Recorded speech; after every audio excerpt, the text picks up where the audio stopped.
अगर आपके पास bank account में यूं ही बहुत सारे पैसे पड़े हुए हैं तो उसे आप अच्छी जगह इन्वेस्ट कीजिए। अगर आप इन्वेस्टमेंट के बारे में नहीं जानते तो सीखिए, सीखने के बाद इन्वेस्ट कीजिए। नहीं तो पैसा आपका, जिस तरह से आप काम करते हैं, अगर आप अपने पैसे को काम पर नहीं लगा रहे हैं तो यह सबसे बड़ी बेवकूफ़ी होगी आपकी। इसलिए पैसे को काम पर लगाइए, यूं ही मत अपने अकाउंट में छोड़ दीजिए। अकाउंट में छोड़िएगा तो उससे क्या होगा, आपका पैसा ग्रो नहीं करेगा। आपके पैसे का यूज सरकार जो है अच्छी तरह से करेगी। आपको मुश्किल से 2.5 से 3% इंटरेस्ट मिलेगा और सरकार वहाँ से आपके पैसे के उठा करके 12% 14% पर आप ही को लोन दे देगी। वो होम लोन जो लेते हैं 9% के आधार पर, पर्सनल लोन अगर कभी ज़रूरत पड़ा तो वहाँ पर 10-12% के आसपास मिलेगा। इसलिए आप अपने पैसे को काम पर लगाइए, तभी आपका पैसा ग्रो करेगा। बहुत सारे लोगों के अकाउंट में पड़ा हुआ रहता है पैसा। थोड़ा इन्वेस्ट कीजिए, थोड़े इस बारे में जानकारी लीजिए। जानकारी लेंगे तभी आपका पैसा बढ़ेगा। कम से कम बैंक में जो एफडी का नाम सुने हैं, आरडी का नाम सुने हैं, ऑटो स्वैप फैसिलिटी का नाम सुने हैं, वहाँ पर आप कर सकते हैं इन्वेस्टमेंट। इस तरह से बैंक में एफडी कर लीजिए, आरडी कर लीजिए। अगर कुछ नहीं तो ऑटो स्वैप फैसिलिटी दे दीजिए। वहाँ पर से आपका पैसा जो है, जो सेविंग अकाउंट में 2 से 2.5% इंटरेस्ट मिलता है, वहाँ पर सीधा बढ़ करके लगभग 6% से 7% के आसपास इंटरेस्ट मिलेगा आपको। लेकिन अगर बैंक एफडी करते हैं तो जितना अमाउंट का एफडी है आपको उसमें टैक्स देना होगा। आपके टैक्स स्लैब के अनुसार से ट्रीट किया जाएगा।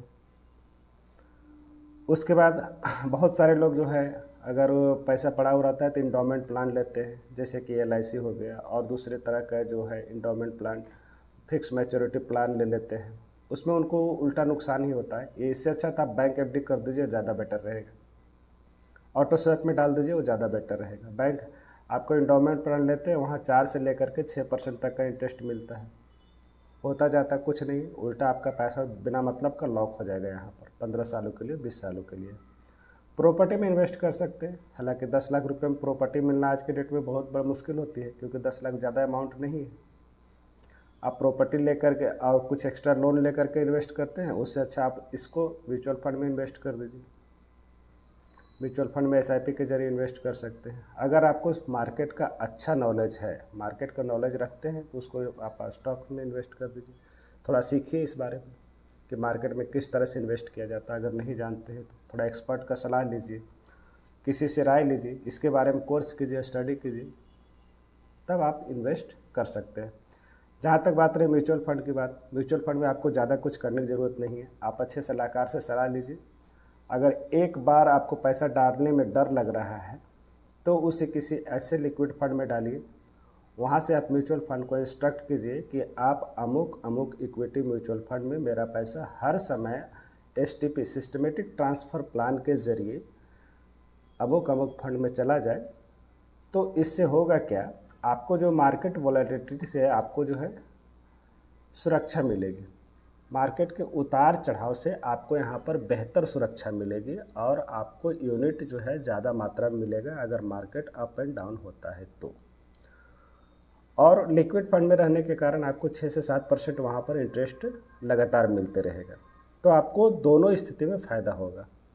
जब मार्केट गिरेगा आपको यूनिट ज़्यादा मिलेगा, मार्केट बढ़ेगा वहाँ कैपिटल एप्रिसिएशन होगा और आपको जो है वहाँ पर वेल्थ तेज़ी से बनने में मदद मिलेगी।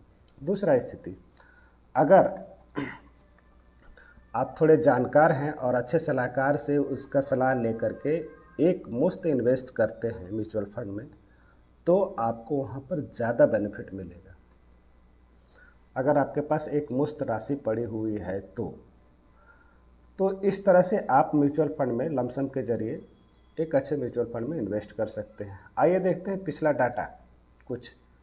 इस डाटा में दिखाया जाएगा कि आपको पिछले अगर 10 साल पहले अगर आपके पास 10 लाख रुपया होता और उसे इन्वेस्ट कर दिए रहते तो आज के डेट में उसमें कितना अमाउंट बन गया होता। तो सबसे पहले हम बात करेंगे इक्विटी स्मॉल कैप के बारे में। स्मॉल कैप ले तो पिछला 10 साल का डाटा है, आगे का 10 साल का तो मिलेगा नहीं, इसलिए पिछले 10 साल का ले रहे हैं। 10 लाख आपका इन्वेस्टमेंट अमाउंट है। आज से पीछे 2023, 24/11/2023 से पीछे की बात की जा रही है, पीछे 10 साल के पहले। Nippon India small cap fund, इसमें अगर आपने 10 लाख रुपया एक मुश्त लगाया होता तो आज के डेट में 28.16% CAGR के अनुसार से पर ईयर 28.16 CAGR के अनुसार से आपका जो राशि है 1,19,00,000 हो गया होता। यह बहुत बड़ी रकम होती है, लेकिन इसके लिए आपको सबसे पहले पेशेंस और सही जानकारी होना है कि आपको किस तरह के म्यूचुअल फंड में कब इन्वेस्ट करना है। अगर आपने SBI स्मॉल कैप लिया हो रहा था, उस समय SBI का बहुत ज़्यादा, निप्पॉन से भी ज़्यादा SBI का चलन था, उस फंड में अगर इन्वेस्ट किया रहता तो 26.83% के अनुसार से आपकी राशि 1,07,00,000 के अनुसार बढ़ गई होती। SBI के बाद आता था DSP ब्लैक रॉक, जो अभी DSP स्मॉल कैप के नाम से जाना जाता है। उस समय DSP black rock macro cap fund था, उसका नाम चेंज होकर के DSP स्मॉल कैप फंड हो गया अभी। तो उस समय में अगर उस फंड में इन्वेस्ट किया रहता तो लगभग 94,16,000 के आसपास अमाउंट बना रहता। अगर कोटक की बात की जाए तो वहाँ पर लगभग 77 लाख के आसपास बना रहता। सब देखिए लगभग 20-22% के ऊपर अगर अच्छे टॉप फंड आपने सेलेक्ट किया रहता था।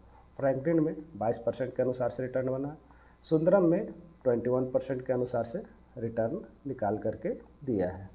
अगर आपने अच्छे फंड सेलेक्ट किया होता तो। दूसरा, अगर मान लीजिए आपने खराब फंड भी सेलेक्ट किया होता तो आज के डेट में जो टॉप मोस्ट क्वांट का स्मॉल कैप फंड है, उसका आप जो 10 सालों का रिकॉर्ड देखेंगे तो 10 साल में मात्र 18.09% का रिटर्न दिया है। अगर उसमें बना के दिया रहता फिर भी आपका पैसा लगभग 5 गुना बढ़ा होता। 10 लाख का वैल्यू आज के डेट में 52,85,000 के आसपास होती है।